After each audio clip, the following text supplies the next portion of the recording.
Hello viewers, the question is a difference of 2.3 electron volt separates two energy levels in an atom.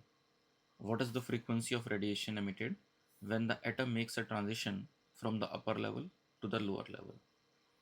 तो यहाँ एक problem पूछी गई है। इसमें कहा गया है कि दो एनर्जी लेवल हैं एटम के जिनके बीच में एनर्जी डिफरेंस दिया हुआ है 2.3 इलेक्ट्रॉन वोल्ट्स का। यहाँ पे एटम एक्साइटेड स्टेट यानी हायर लेवल से लोअर लेवल स्टेट में आता है, तो उस प्रोसेस में कौन सी फ्रीक्वेंसी ऑफ रेडिएशन जो एमिट होगा, यानी कि जो रेडिएशन एमिट होगा इस प्रोसेस में when there is a transition from a higher level to the lower level, then what is the frequency of the radiation, ये हमसे यहाँ पे पूछा गया है।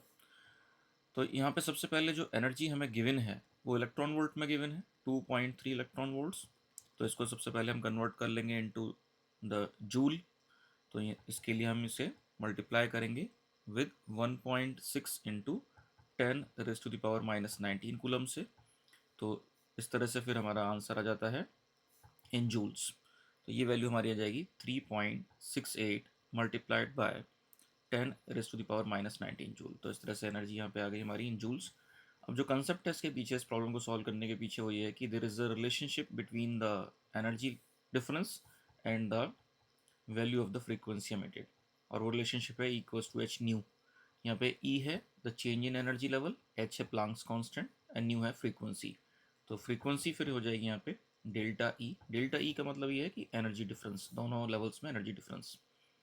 सो इसको हमें डिवाइड करना पड़ेगा विद द प्लांक्स कांस्टेंट। तो ई की वैल्यू पुट करेंगे हम जो भी हमने कैलकुलेट की है in joules. So 3.68 multiplied by 10⁻⁻19 joules.